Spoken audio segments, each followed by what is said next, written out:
So believe it or not, by this time next year, we'll have some idea of where this race is going, even though right now it's still taking shape. By this time next year, a whole bunch of states are going to have made their selection, and it's going to kick off with Iowa. So I want to talk to Sue and Matt about why Iowa is so important, a little bit about the mechanics of how a caucus works, and also about how accurate they've been in choosing the eventual nominee in the last several cycles. So Good. You can split it. So I don't think that there's any reason for us to give you information you can Google on your own, but I would encourage you in all of these 4 early states, and in any place you go after that, because then you'll start to leapfrog into places, land in places that you didn't expect. So pack light. But I will say that Matt's going to talk a little bit about just the mechanics. I have been searching for a metaphor. So when I had honest work, I was a school teacher for 36 years. And so I'm always looking for that teachable moment. I think that anybody that tells you that they know, that they've got the inside track on what's going to happen here, particularly in these early states, take that with a huge, huge grain of salt.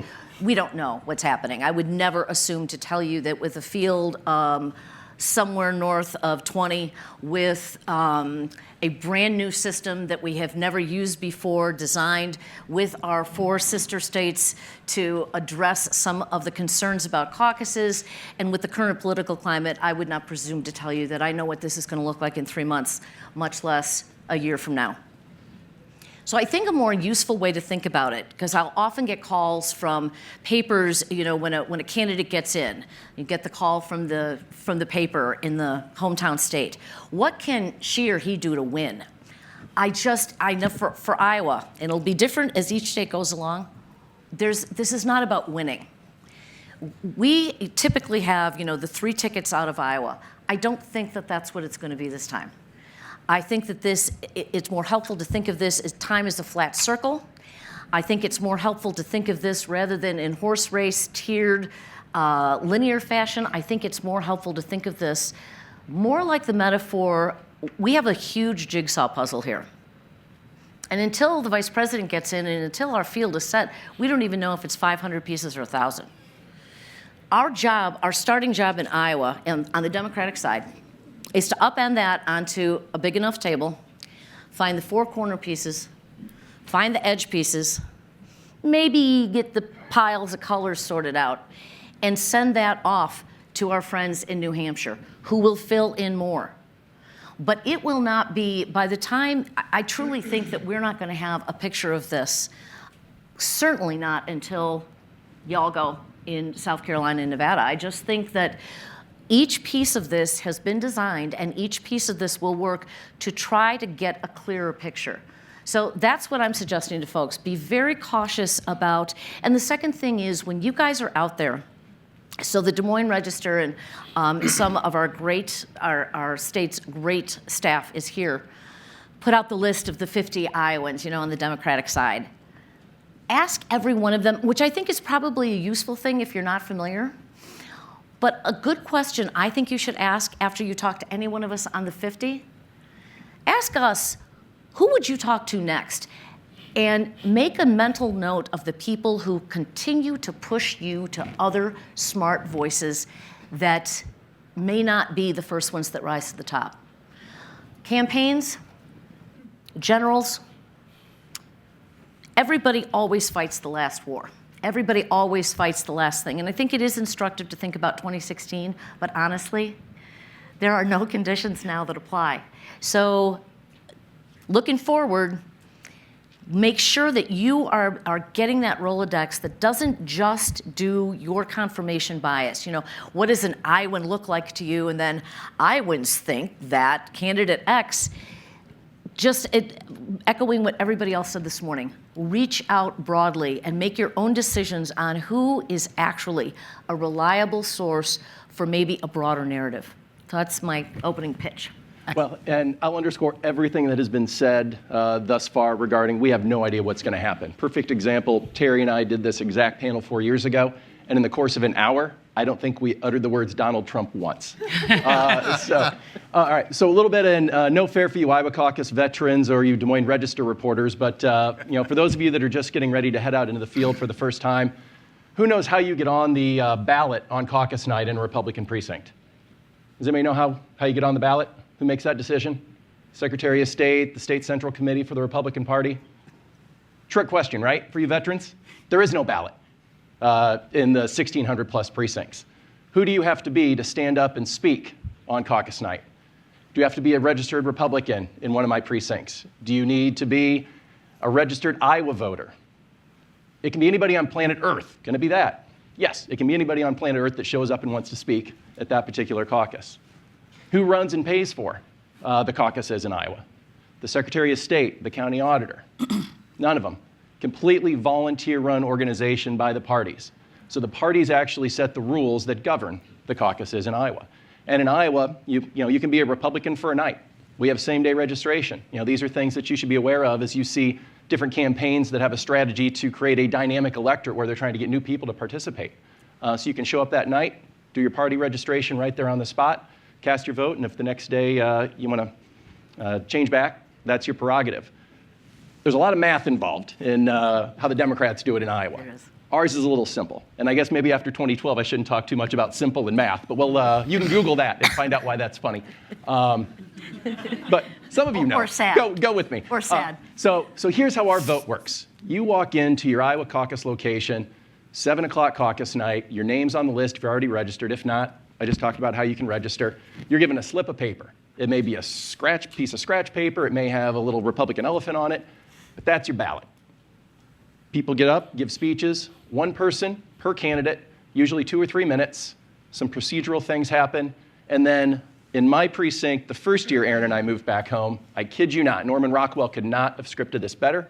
We had a sequined red, white, and blue shoebox that we passed around the auditorium, and everybody dropped their ballot in it. Ballots are collected, brought to the front of the room, dumped on the table. Every campaign has a representative that can observe the count. The count is done transparently. It's done in front of everybody. This is simultaneously happening across 1,600 plus precincts on caucus night, and they're reported into headquarters, and we report an aggregate vote total. A vote in Sioux Center is as good as a vote in Quad Cities. Our aggregate numbers are what our aggregate numbers are. After 2012, now our delegates, Republican delegates, are bound to the vote that happens on caucus night. That was not the case in 2012. Some of you know, famously, I said for a 2-week period, Mitt Romney had won our caucuses. Then Rick Santorum actually had the most votes on caucus night once we actually took a look at the reporting papers. But who knows who actually won the Iowa Republican delegates in the 2012 contest? Ron Paul did, because our delegates weren't bound and the Paul people had taken control of the process. So that can't happen anymore. So our delegates in the Republican side are bound based on what the vote was on caucus night. I think in a way, both of you are speaking to this idea that we're not necessarily going to know coming out of Iowa, certainly, what's going to shape up, who's going to be in the lead. Who's leading out of Iowa may not keep the lead, or who wins Iowa may not win New Hampshire. So moving on to New Hampshire, we're talking about the first in the nation primary state. Talk about the importance of being first in the nation and New Hampshire's past in terms of predicting the eventual nominee, and whether that's even a useful question. Thank you, Athena. And I won't be able to go home or talk to Secretary Gardner again ever if I don't mention that this is the 100th anniversary of the primary of New Hampshire being first in the nation. Some major differences between New Hampshire and Iowa as to how we run things. New Hampshire's state-run, not party-run. What we call undeclared, what you probably call independents, can ask for a ballot from either party. That becomes extremely important in races where all the action is on one side. So something to keep in mind if you're covering New Hampshire is that if President Trump does have a serious Republican challenger, that could skew the results on the Democratic side because more Republicans may vote, more independents may vote in the Republican primary. If all the undeclareds or independents, and that's 40% of the New Hampshire electorate. The biggest political party in New Hampshire is undeclared. It's about 43% of the electorate, and about a million voters. The other important things to know about New Hampshire is that we have same-day registration, like Iowa. So people who have never voted before can show up to vote. So field strength and organizing matters. As far as Athena's question about results, of the last 6 presidents, we don't pick presidents in New Hampshire. Of the last 6 presidents, only 3 won the New Hampshire primary, but all 6 came in either first or second. But I would echo what Sue said. Normally there are only 2, maybe 3 tickets out of New Hampshire. I believe this time, given the size of the Democratic field, there could well be 4. And this is going to be a challenge for all of us, trying to predict what's developing here. Third is Nevada, also a caucus, but we've already seen that, at least so far, it's Iowa and New Hampshire that have been getting the most attention from candidates, partly because Nevada is third. It hasn't seemed as important. Talk to us about why Nevada is important, and also it has something to do with the racial makeup as well, being the first state that isn't over 90% white, like Well, obviously the reason Nevada hasn't gotten more visits is because the media are so biased. Toward Nevada, and I do want to thank Matt and Terry over here, because we now, I don't know if you guys can see this, we're like 85% of the tie-wearing caucus at this conference. Hey, I'm a Republican guy. I'm on brand. Yeah, you're on brand. So let's talk about the first state that really matters, and that's Nevada. Our caucus, they just changed the rules, and as Sue said, you can Google this. It's on the Nevada Independence website. We just did a story about this, and we posted the new rules. And I have to say, despite my deriding Iowa, that we copied a lot. The Democrats copied a lot of your rules. They're also going to have same-day registration. They're going to have early voting. They're going to have a virtual caucus capability. A lot of things are going to be different. Whether they're going to be better, we're going to find out. What the Democrats have done since Nevada became an early state in 2008, thanks to the efforts of a guy you may remember by the name of Harry Reid, who made this happen for Nevada, is use the caucus as a way to organize, as a way to get voters registered. I think in 2008, when they first did it, they registered like 30,000 people on that one day. It's gone down a little bit, but they've been very smart about that, and there have been efforts in the legislature, mostly led by Republicans, to try to make Nevada a primary state, which has been fought by the Democrats, and it almost happened a couple sessions ago, except guess who made a phone call to change some votes? Harry Reid. He even has influence with Republicans. So that's Nevada. I don't want to go through the caucus rules real quick. I do want to talk about a couple things real quickly, so people who have to come to Nevada, first of all, say Nevada. Anyone who says Nevada is not allowed into the state. That is a rule. But we are the first state that really, I mean, people make jokes about Nevada, and I get it. We're a quirky state. Legalized gambling. Everyone thinks that prostitution is legal in Las Vegas. It's not. It's just like 15 counties where it is legal. Right?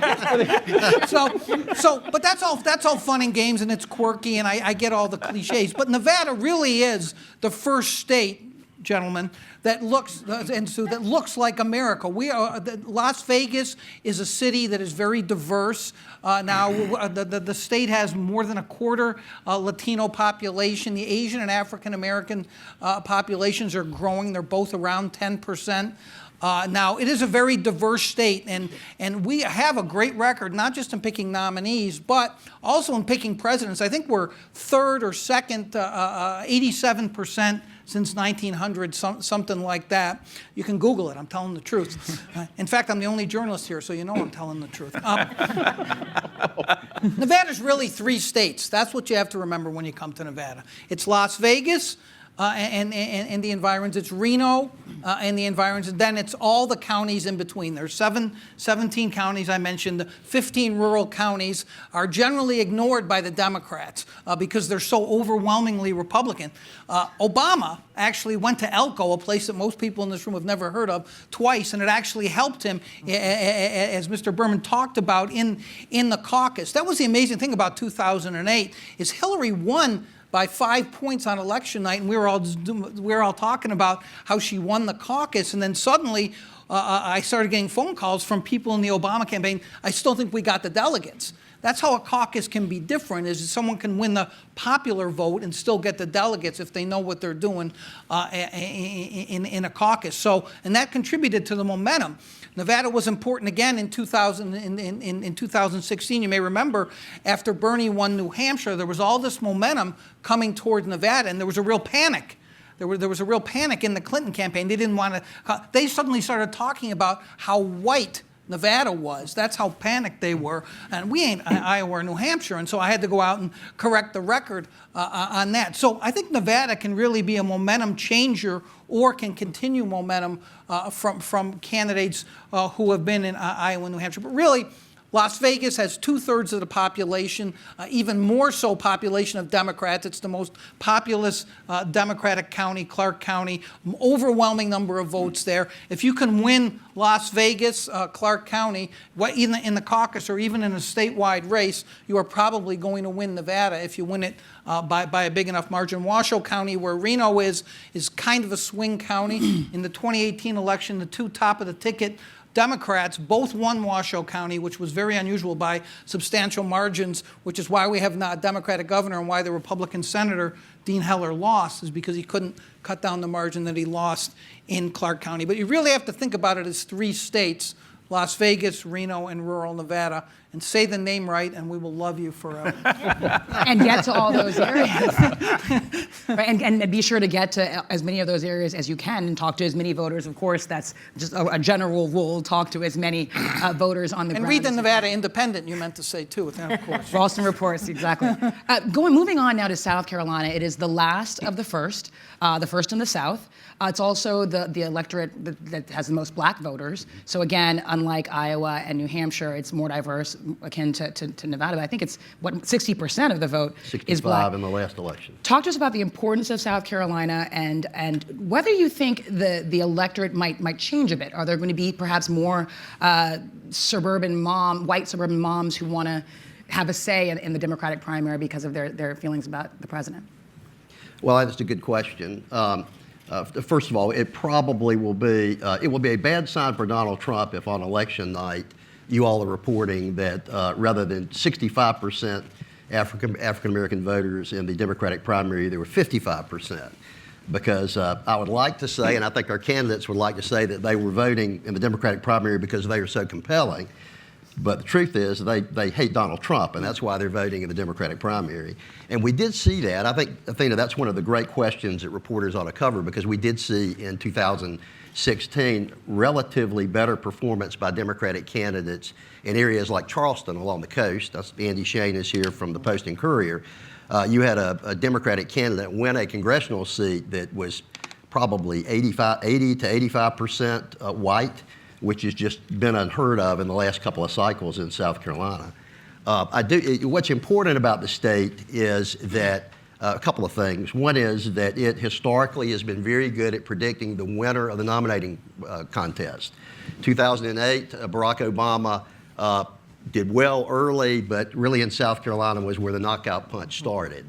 He beat Hillary Clinton substantially, and the narrative after that election was that Barack Obama could win in these states, and he did. He racked up big totals in states like Georgia, South Carolina, North Carolina, Alabama, swept through the southern primaries, and did as well with African-American voters in those other states as he had in South Carolina. Also did well with younger voters in those places. And in 2016, what the early narrative was that Bernie Sanders was doing a lot better than people thought he would.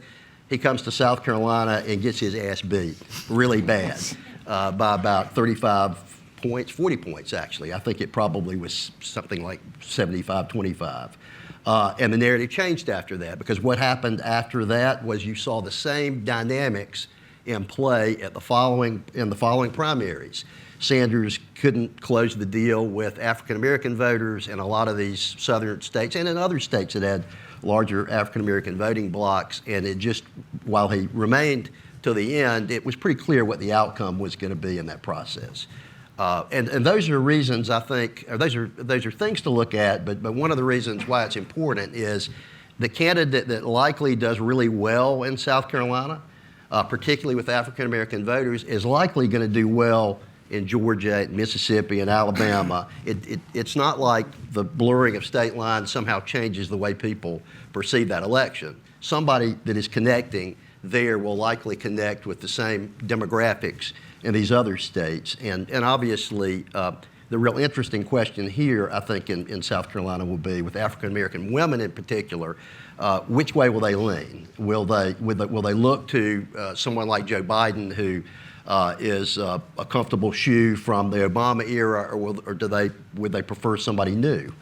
Kamala Harris or Cory Booker or Beto O'Rourke. I mean, I think one of the great questions in South Carolina will be where voters lean and what sort of decision they'll make about that. But I think nationally it's important for you all as journalists, because it will be a very clear indicator of where African American voters are likely to be in these other states when the process moves along. And just sticking on that for a moment, and we can expand the conversation beyond you if you'd like, Governor Hodges, but when it comes to the black voters, obviously important in South Carolina, but also important to in the general Democratic primary electorate. I mean, you have candidates saying, well, 58% of the primary electorate is women, but you also have a large percentage of the Democratic primary electorate that are black voters.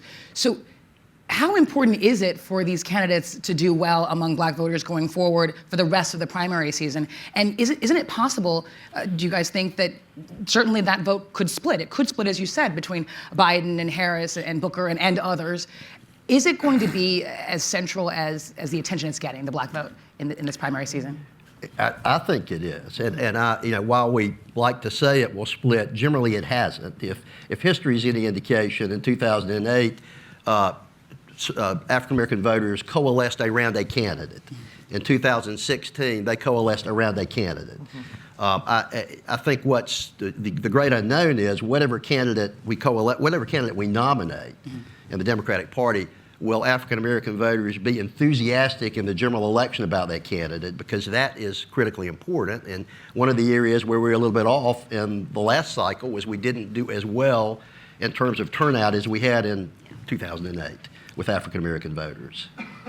Excellent. Well, moving on to one of the ways that things have changed quite a bit since, in terms of the primary schedule since 2016, there's no way around it. The fact that California is having its primary on Super Tuesday, and then other big states, Texas, Virginia, North Carolina, a bunch of these states, Michigan, I think, will all have voted by this time next year. We've touched on this in terms of the difficulty of winnowing the field.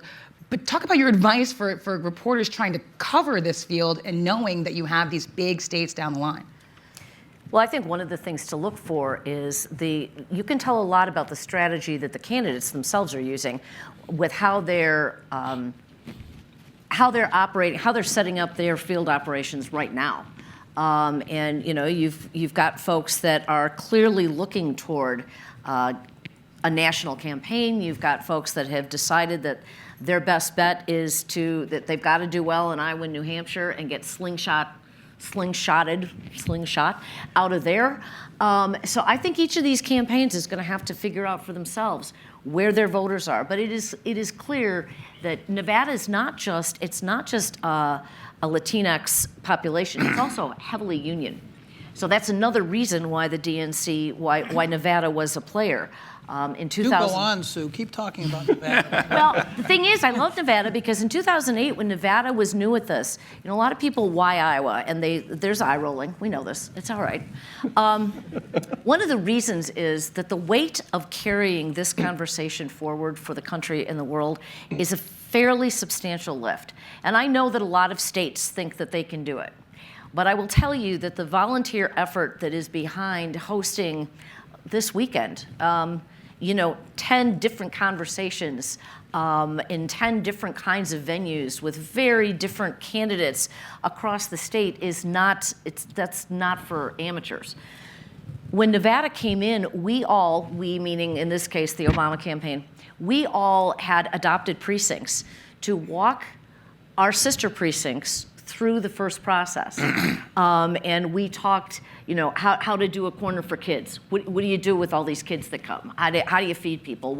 Just the logistics of how you set this kind of thing up is a very complicated and complex thing. And so I think that part of it goes to, it's going to be very hard to tell. Other people have talked this morning about burn rate. Other people have talked this morning about field organization and where you set it up. The caucuses are heavily, heavily dependent on a great field organization. It is a different thing than regular voting. So each one of these campaigns is going to have to make that decision. They're going to have to figure out how to bring money in and then how to put it out and where to put it out.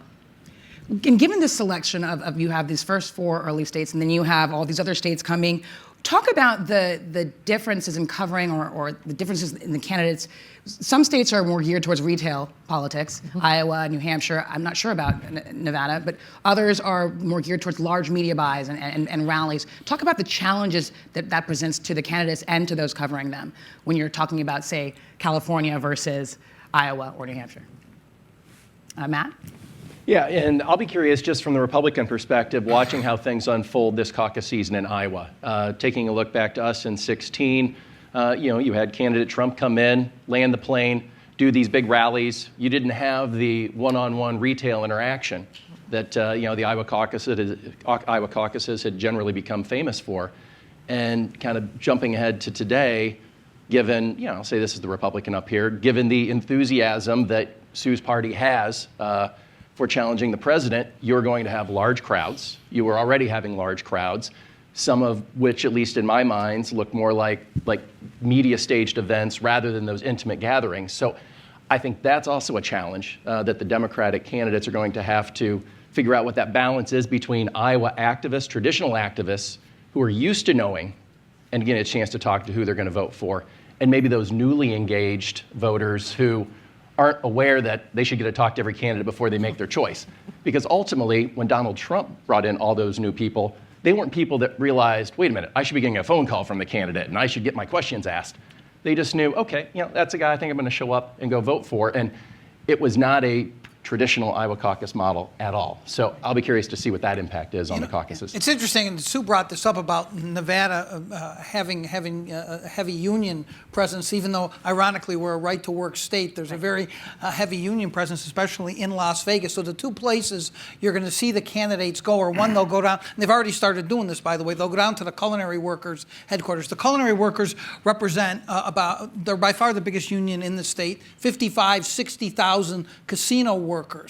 And it's a heavily Latino union. More than half of the members are Latino. And so you will see them go down to the union headquarters. That's one place they'll all go. And many of them have already done it. And they will all go to where else? The Las Vegas Strip, where these workers are, and they'll be given back-of-the-house tours, so-called back-of-the-house tours, and they'll meet with the workers there, and it's a great photo op for the candidates. They're shaking hands with the casino workers, and they can have a huge impact. The culinary union, it can have a huge impact in the Democratic caucus.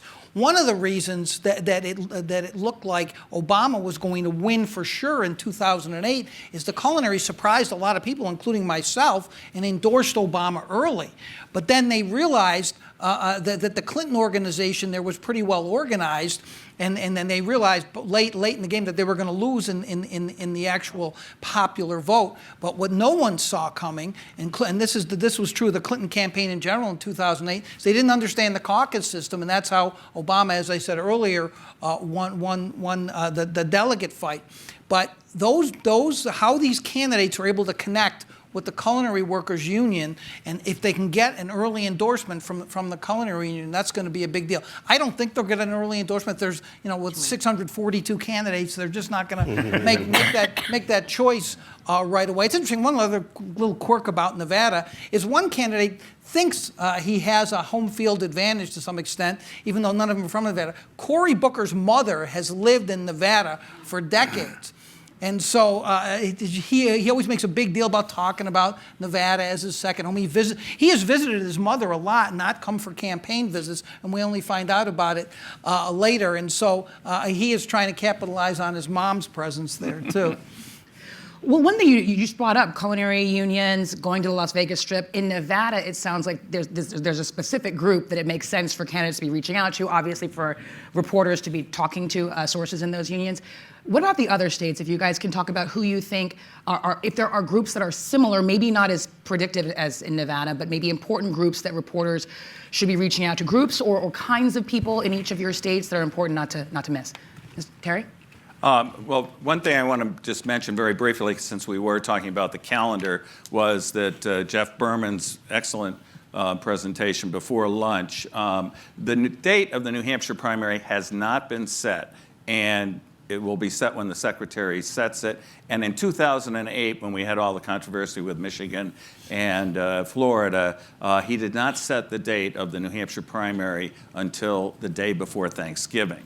So don't fall in, adjust your thinking to the fact that things may not quite fall the way you think if things change. With regard to groups in New Hampshire, it's very interesting. Candidates vote with their feet. The Boston Globe reporter, who's not here, wrote an article predicting the demise of the New Hampshire primary. Well, the reverse has actually happened. New Hampshire is crawling with candidates. Last weekend, there were 7, 8, 9 of them crisscrossing the state. We don't have anything quite like the Culinary Workers Union, but we have 6 candidates now who have paid staff in New Hampshire. Cory Booker spent the entire weekend there, has 11 paid staff on the ground in New Hampshire. Yeah, and I'm sorry. No, I just, one more thing. New Hampshire is used to electing women. Our 2 United States senators are women who used to be governors. I think if there's a group to watch in New Hampshire, given the fact that we have significant and highly qualified female candidates this time. Last time we had one extraordinarily qualified female candidate who I supported. But so it'll be very interesting to see how the women candidates do in New Hampshire. That may be the equivalent of the Culinary Workers Union in our state. Yeah, Sorry, and I was, Matt. oh no, that's okay. I was just going to mention more as a tip from depending on which type of the electorate you're trying to discern as a reporter, a particular campaign is aiming to energize. If you're looking for who in the Democratic field is trying to play for those Trump voters that that used to be longtime Democrat voters, you want to be spending your time in Ottumwa. You want to be spending your time in Southeast Iowa, in your Fort Madisons, your Burlingtons. If you're looking to see if those voters in Iowa who migrated away from Republicans during the midterms in 2018 and made for significant losses for my Republican House friends in the suburbs of Des Moines, you want to be spending your time in Ankeny, hanging around the soccer fields. You want to be hanging around that Panera in Dallas County, just outside of Des Moines.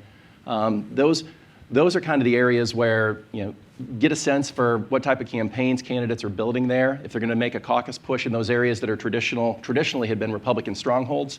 And just one helpful hint, remember when you're all knocking around the state fair, getting the photo ops with everybody at the pork tent, everybody has already done the profile on Spanky, who is the pork producer who runs the pork tent. So don't think it's a new idea, but he's a great guy. Get to know Spanky. Right, Betsy? So definitely. And 2, keep in mind when you're doing your interviews there that, it is an audience. We've got about 1 million folks that will come through the state fair, but it is an audience that skews conservative and Republican leaning. So I'm curious to see how Democratic candidates engage at the state fair. Yeah, I agree. And Governor Hodges? Yeah, let me here's my view of South Carolina to simplify the map. Pretty much the eastern part of the state is where you should focus, particularly from Columbia down to sort of the I-26, from Columbia down to Charleston, because you go Columbia to Orangeburg to Charleston. I mean, those are the heavily Democratic areas. Those also cover a couple of media markets. Candidates that are beating around in the western part of the state don't know what they're doing. So if they're spending a lot of time in Spartanburg, it means they're pretty desperate. You'll see some that will spend time in Greenville because it's a media market. Some will spend time in York County, and that would probably be more directed toward the chance to get in the Charlotte media market for activity later in North Carolina. But they will be spending more time in the eastern part of the state, the PD region, which is Florence, and then the Columbia to Charleston area will be a focal point. I would look, the one thing about covering particularly African-American voters is a lot of the time the press goes to beauty shops and barber shops and sort of the traditional places. I think that's important. But, there is a growing middle-class African-American suburban community in South Carolina that's often ignored in covering politics. They've moved to the suburbs. They're college educated, have kids that, are in universities. It's different than what you frequently see the press cover. So I think when I look at that dynamic, I'd make sure that I don't just cover the traditional places. Churches do need to be covered, but I'd also look and see, whether or not there's a different perspective, maybe that suburban, professional, African-American families in the South, and South Carolina in particular, have in places like Columbia and Charleston, because I think that's missed very frequently in press coverage. Can I just say one quick thing? Again, Terry reminded me of this. We have 2 female U.S. senators for the first time as well, and there's a lot of data out there about, and some of it is conflicting about whether endorsements actually really matter in these kinds of things. But Catherine Cortez Masto was the first Latina ever elected to the U.S. Senate from Nevada. Jackie Rosen just got elected. She beat Dean Heller. We also have the first in the history of the United States female majority state legislature, and there's some very powerful women up there who are going to get involved. First state Senate majority leader female in the history of Nevada. The governor is male, but his endorsement is going to be very important as well. And one other quick point about Nevada, you may have noticed with California moving up, Nevada's next to California. And so I think a lot of these candidates are going to try to do a 2-for-1. And so I think actually, and of course, I can make everything sound like it's going to help Nevada, and I did, and I do. But I really do think that could end up causing more visits later in the process to Nevada because it's right next to California. We're going to get to, sorry, go ahead. Well, I just wanted to say, remember this too, that when you guys leave, sort of the Eye of Sauron moves from us to New Hampshire and then moves on. Each of these states, we're talking about, we flipped in 2018. We got the first 2 women in Congress from Iowa. In the House of Representatives, we flipped 2 congressional seats and went in one election cycle where we had gotten shellacked in 16. Hard, it was a mess. And we moved from 25% of our congressional districts Democratic to 75% of the turf. We're not renting those seats. And when we take a breather from this, we are going to focus right back on our U.S. Senate race. So I think when we talk about different groups, what you heard from everybody up here was the different group to focus on, no matter what state or geography, was women.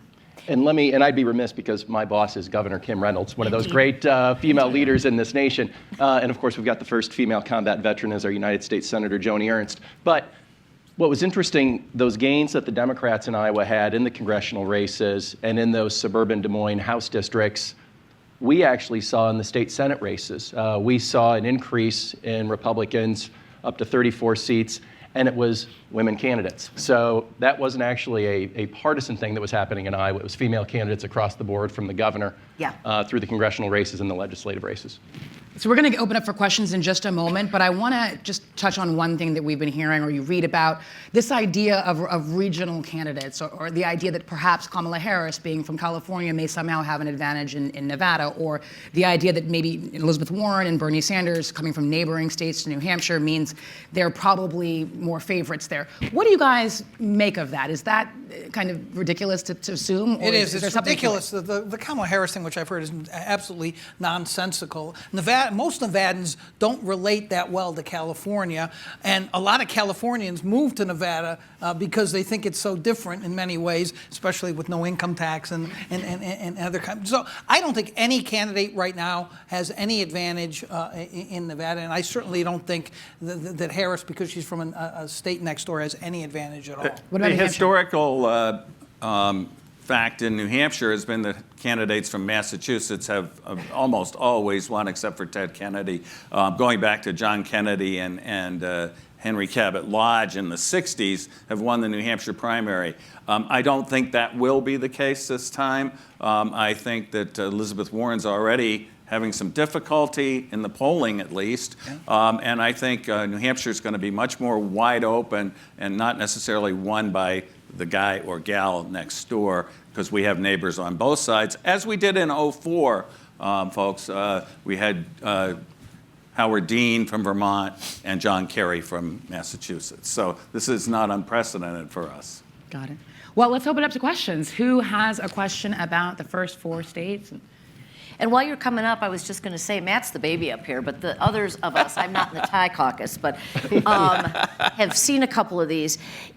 These things are nationalized now in ways that I think, we're proud of the first 4 status, and I think that the first 4 of us are going to be working together more closely this time than ever before because of this huge field and the nature of it. But honestly, what we're hosting, I think what all 4 of us are hosting, is a national conversation already, and I'm not sure that the regional thing is what it used to be because of a combination of media coverage, social media, the technology of it means that everybody's candidate, and everybody can hear the conversation. So, Athena, can I add just one? Yes, please do. I want to tell we're in Chicago. I've got to tell my David Broder story. When all the reporters were hanging around the hotel bar at the Sheraton Wayfarer, or before that, the New Hampshire Highway Hotel years ago, David Broder used to put on his Chicago Cubs jacket and go over to the west side of Manchester and bang on doors and talk to people. So I would encourage you, if you have the luxury of the time, in between events or whatever, to go, as others have suggested in New Hampshire, go to places other than the rallies, other than the OTRs. Frankly, the campaign staffed the diner with supporters. OTRs, off the records, are a waste of time. So I just wanted to reaffirm that. I really encourage you to be like David Broder, who I had the pleasure of getting to know a little bit, and was, I think we can all agree, one of the greatest political journalists of all time. Get out of the hotel, get out of the rallies, go talk to real people. I think it's great advice, and it's also absolutely necessary. We cannot be so reliant on polling. We have to talk to the voters on the ground. We've seen where that's gotten us. So go ahead. This question's about the suburbs. And you've all alluded to the suburban landscape changing. We saw it in 2018, and there obviously are demographic shifts out of urban cores into suburban areas. How does the Democratic Party in your 4 states, how are they looking at the suburbs right now and the demographic changes that are taking place? And then how does that play out in the delegate equation? You want to tackle that? Well, I mean, I can't speak for the party. I can tell you what I would do if I were them, and I think what the candidates are doing. I think that they are looking at the results of the 2018 election and seeing that there was a significant increase, particularly among white college-educated women, voting, regardless of state, voting for Democratic candidates. And I think they're all trying to figure out whether that will translate into increased participation in the caucus or primary process, and what issues they can get to motivate those voters. I mean, it's not going to be enough to be anti-Donald Trump. I think that is what drove places like Virginia and to some extent South Carolina, that people wanted to express their dislike of Trump. But you're going to have 20 people that hate Donald Trump who are going to be on the ballot, running in these primaries and caucuses. And I think the really talented candidates are going to be those that can somehow get heard, not by screaming louder, but by having a unique message that appeals to core Democratic voters who have historically voted for a long time, but also those new suburban voters who were turned off by Trump. And I think that's what I like about this process, by having so many candidates running. To get through that, you've got to be really good, and to get through all that clutter and to be able to survive this process, I think you'll be battle tested. But I think that's what's important here with those new voters. Yeah. Ezra? Hi there, Ezra Kaplan, NBC News. I've been hearing a lot from a lot of people that beyond just electability, climate change is a #1 issue on a lot of people's minds. You all come from several states that have been, some more acutely than others, really impacted by climate change, with flooding, with erosion, all kinds of different things, drought. How do you see climate change playing into how candidates are going to need to change how they try to communicate with the voters in your states? Wow. Who wants to start? Well, climate change is a big issue for candidates in Nevada. The governor just joined a big climate change coalition. He's made a big deal out of it. Many of the candidates who have come there have. Well, you mentioned different kinds of things. We've had fires, not as bad as the ones in California, but we've had wildfires in Nevada.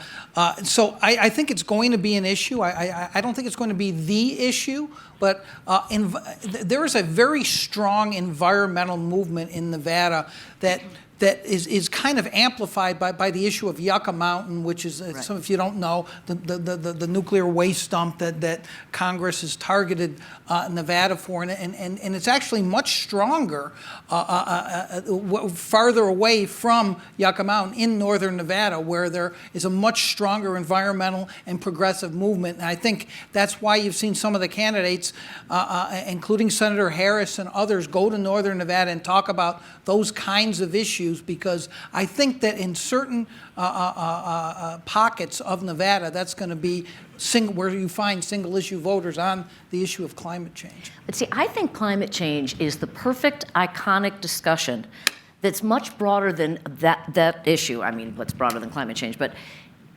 it has to do with the relationship of government, its effectiveness, and the compact we make with one another. My good friend Matt Strawn, who is becoming, young though he is, a dinosaur in his own party, I worry about that. Hey, I was just the young guy a minute ago. I know, but I came up in a Republican family, so it's been an interesting and disturbing thing to watch.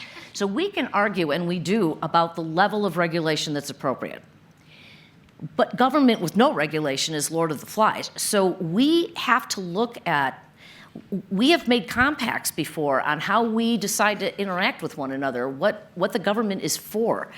And I think you can make an argument that goes at Donald Trump's deregulation of everything, or just neglect.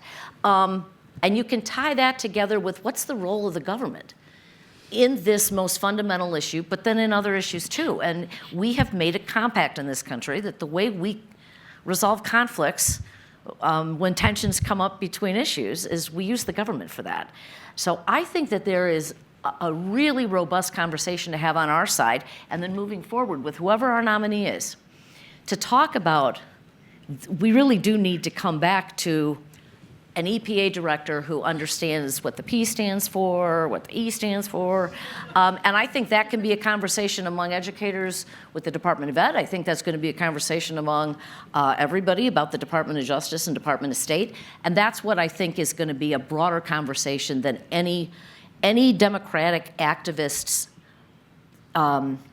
issue that lights them up, because that's what Democratic activists are. We've all got a thing, that's our thing. But I think in this race, this current administration has gone after all of our things. I don't know anybody on the Democratic side whose passion has not been pretty battered. So I think that's how it's going to play out with the Trump. It won't be against Trump. It'll be to bring the government back. I would be remiss, given I was raised in the answer. I'm not going to talk policy, but I would point out, as all of you are in your rental cars driving around Iowa and see windmills dotting almost every corner of our state right now, keep in mind that Republican Senator Chuck Grassley was the father of the wind production tax credit, a Republican. Well then. Can I, and let me respond to that. I mean, Iowa may soon be on the coast at the pace we're going right now, but I do. I live in a coastal state, and I will say that my observation. Don't hit me for this, my fellow Democrats, but my observation is that the discussion of climate change is predominantly a white, college-educated, coastal argument. That's who I hear from about it. Now, I'm interested in it. I'm very interested in it. I sort of fit that demographic, but I'd be careful in covering that, because the issues I hear people who aren't college-educated talk about in my state are about health care and economic issues, wages, those sorts of things. And while I think they care about it, there are much more basic issues that are compelling. And I think if candidates are smart, they will talk about the economics of climate change too, it not only the cost not only the damage that it does and the danger, but what is it doing to you can't get property insurance if you live along the coast, or it impacts what you pay for that. Those sort of discussions need to take place.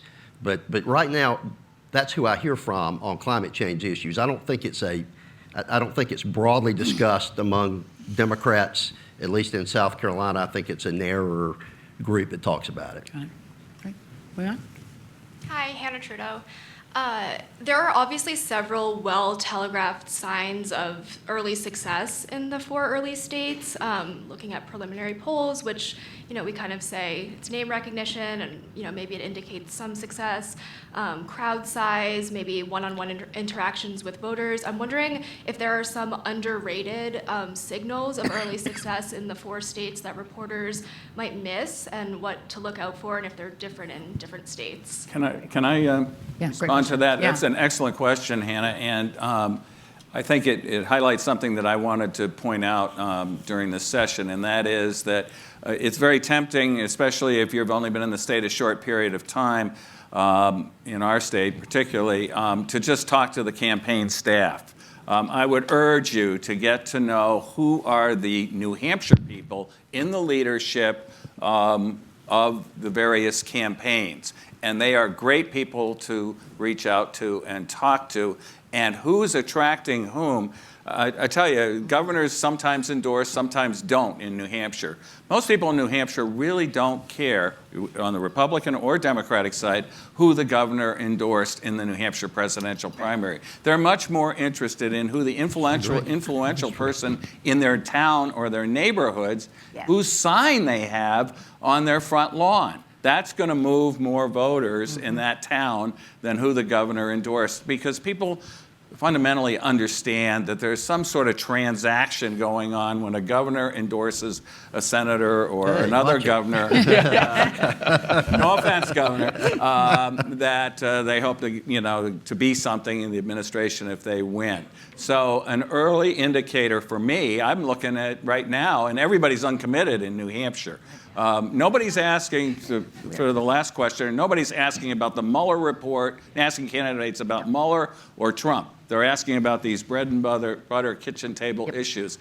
The thing I'm watching is to see where the major activists go. And for the first time in 25 years, I don't have a candidate. I'm uncommitted at this time. And so I'm watching to see where people whose opinions I value, where they're going and who they're going to support. Influencers, that's very important. Yeah. It's interesting, and I'll pivot off of what you said. This kind of goes, it's antithetical to some of the earlier discussions, which we in the media shouldn't cover, who's being hired by what campaign and all that stuff. Well, yeah, you got to watch that stuff, especially in a quirky state like Nevada. There's very few people in the state, activists, who really understand how the states work, and especially in a caucus, it is so much about organizing. Who is getting the people who knows how to organize? For instance, Emmy Ruiz, who was involved in Nevada for both Clinton and Obama, just was hired by Senator Harris. That is going to help her a lot because she understands the state. But there are other key activists and organizers in Nevada that if you can see that they've gone with one of the other candidates, that is going to help them. You can get a little bit too insiderish about this, but it is not insignificant, especially someone like Emmy Ruiz, who really does understand Nevada. Elizabeth Warren has hired someone who worked for Harry Reid for many, many years. She knows the state as well as anybody. These things are important, despite what Peter Hamby says. Where is he? Yeah. But remember, the tools in the toolbox. Remember that the paid staff are going to be trained not to tell you what you want to know. So if you want to really find out what's going on, talk to top supporters who live in the state. And then ask them, and to bring it around to why I described the process among 1,600 plus precincts, all right, you have to have somebody that's going to observe the count. You have to have somebody that's going to stand up and give a speech on your candidate's behalf. You have to have somebody that's just generally corralling people. All right, so that's 3 times 1,600 right there. That's the question you should start asking a little bit later in the process. Hey, how many of those 1,600 precincts do you have? Do you know who's going to speak on candidate X's behalf? Just kind of drill down.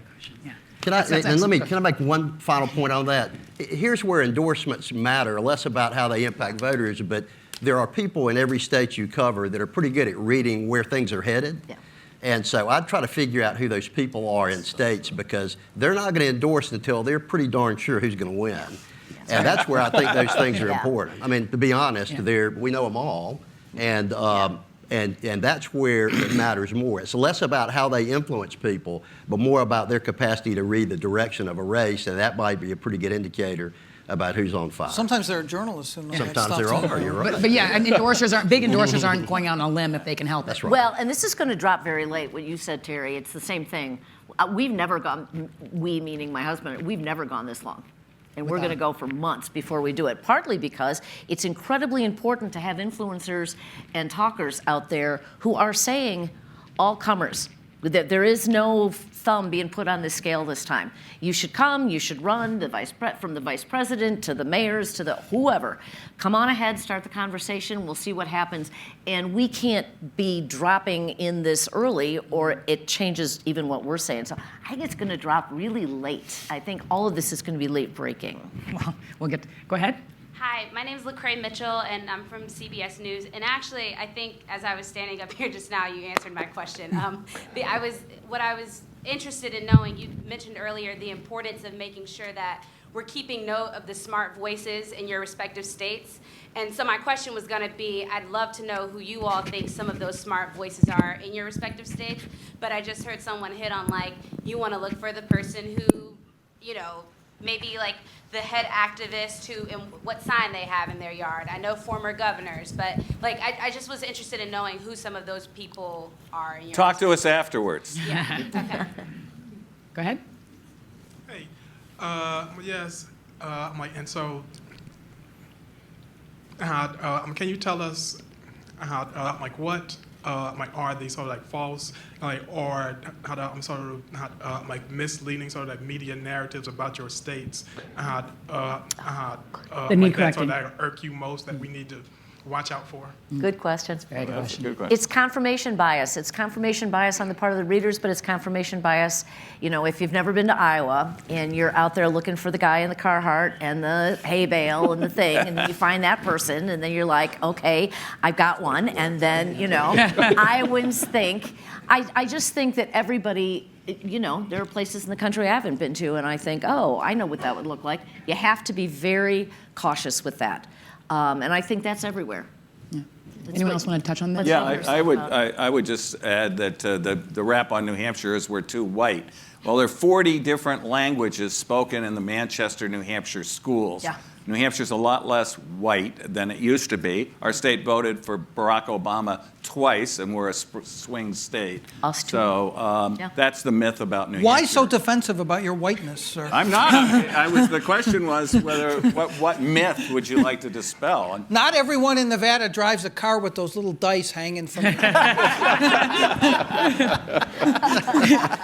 What about South Carolina? Anything in particular that you think people have wrong? Well, I do have Assumptions dice people in my car. So. No, look, I think one of the things that is important in South Carolina is correctly the focus is on African American voter turnout, but I think you're missing an opportunity if you don't probe what I think will be increased participation among white women in particular.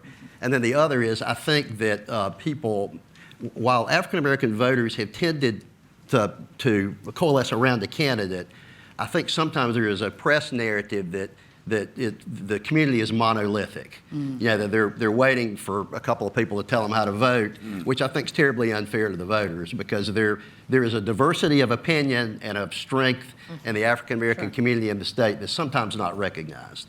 So I think just making sure that you talk with lots of different voices, young, older, people in and out of politics. I think that's really important to get a full flavor for how people feel and why they feel about particular issues. It's so important talking to the voters and also not making assumptions, not assuming That's people right. all agree. So we have a couple more questions. Maybe we can get through them a little quickly. I know we can go a little bit over, but just want to keep the time in mind. Go ahead, Jasmine.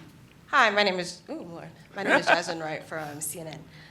So I'd quickly like to get your thoughts on the argument that the first two nominating states, Iowa and New Hampshire, don't really reflect the rest of the country, like you said about whiteness, right? So they are two, although obviously they are minorities there, they're two heavily white states. And I know that we said that we added Nevada and South Carolina later to kind of incorporate that diversity, but still Iowa and New Hampshire have play into who gets nominated in these two latter states and then the rest of the country. So I'd like kind of each state's thoughts on these two pretty white states, and the country obviously is becoming more diverse. Let me take a crack at it from the Republican perspective. Some things that we've seen historically, when I've been asked this question, that it's a snapshot in time, and in my view, is a very accurate window into what is happening in that moment in time within the Republican coalition and where the balance of power currently is within that coalition. Go back to 1988 and the ascendancy of the religious right through how Pat Robertson ran in the Iowa caucuses. That presaged, them becoming kind of a very, very powerful movement within the Republican coalition. Kind of fast forward up to my time as chair in 2012, where the establishment, so to speak, the economic conservative, leg on the stool was getting a little wobbly. The religious conservatives weren't quite the, taking hold of things, and you had the libertarians in an ascendancy. In fact, when we sat down 4 years ago here, we were talking about, is this the libertarian moment? Rand Paul. Fast forward to 2016, snapshot in time, Iowa caucuses.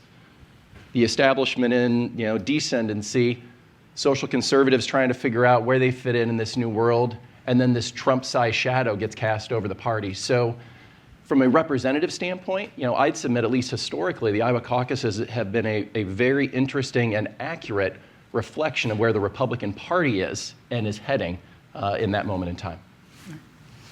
And, David Axelrod was there, Jeff was there. Barack Obama came as a neighboring senator. He had all the that he always had, but he was really not a very good candidate. He was all over the place. And the necessity to go into venues of varying sizes, but not do the 10,000 stage thing, helped him become a better candidate. It helped Hillary Clinton become a better candidate in 2016. There is a place for a state that is not heavily, where the media markets are able to be accessed, but just by going and not buying. And I do think, I understand the question, why Iowa, why New Hampshire? We get it all the time. The conversation must start somewhere, and I still believe that by having the conversation with people, with teachers and nurses and firefighters and business people, by having the conversation with people first, I think we help them be better candidates. It is not determinative, but it is formative. So that's.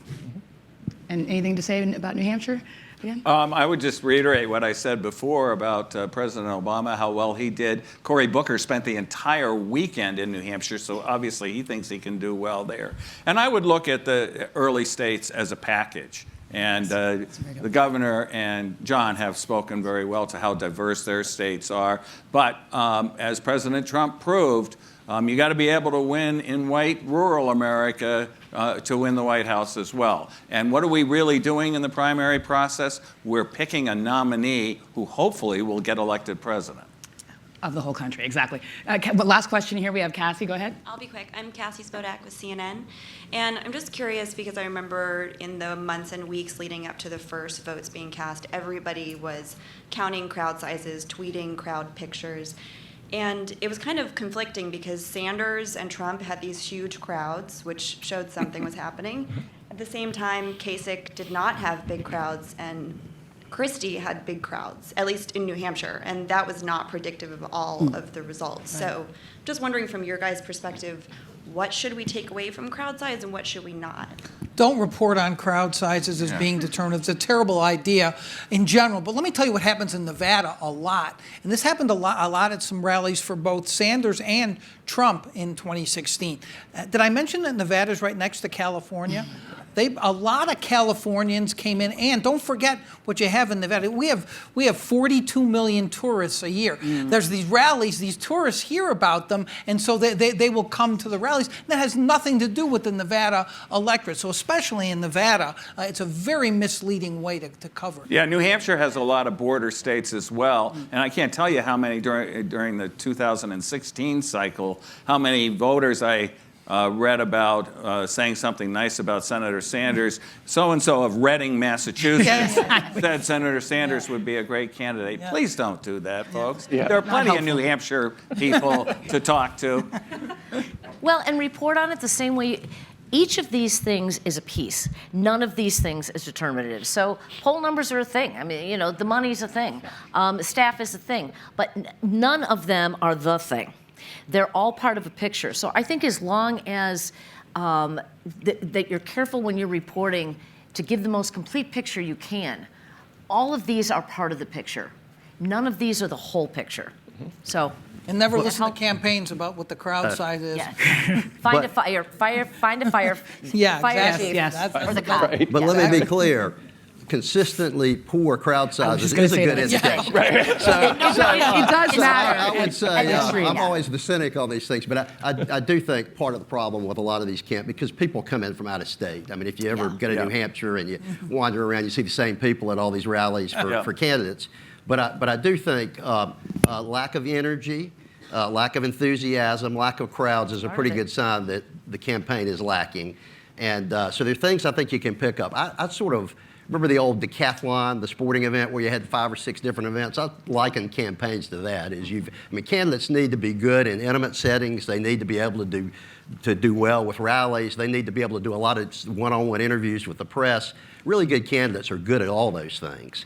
So I would look at whether they show a skill set that shows that they're flexible enough to be able to handle all those different types of things, including being able to generate a decent crowd. And also, I mean, I think it's trends as well. If people consistently have small crowds or consistently have huge crowds, it's going to mean more than people going back and forth. So we're wrapping up here now. I just want to see if any of you are willing to make any predictions about this Democratic race. And the question I want to ask is, when do you think it might be more or less settled? Will it go all the way to the convention, or is there a month or a state that you think by then we'll know? You may not have an answer, but we'll start at the end and just come this way. Matt? Oh, I think it would be great television to see this settled at the convention. Be great for your industry, right? Yeah, I think it'll be certainly after the first 4 states and probably a good bit after Super Tuesday. It wasn't until April in New York that Bill Clinton clinched the nomination in 1992. Good reminder. Let me say something nobody in our business ever says, Athena. I have no idea. You're allowed. Neither does anybody else. Governor Hodges? Yeah, I mean, I think the one thing I feel comfortable with is that by the time we get through South Carolina, there probably will only be about 3 or 4 serious candidates left. That's a start. Go ahead. We're not going into a brokered convention here. This is everybody's fantasy. I just don't think it's going to happen. We're going to know. We're going to have a good handle on it. When will we I am know? praying every day. Matt thinks he's hilarious. Will down we there. know by this time next year? Yes, It's April. I think so. Got it. Well, I think that's it. We wrapping up here. We survived. Thank you, We did. Athena.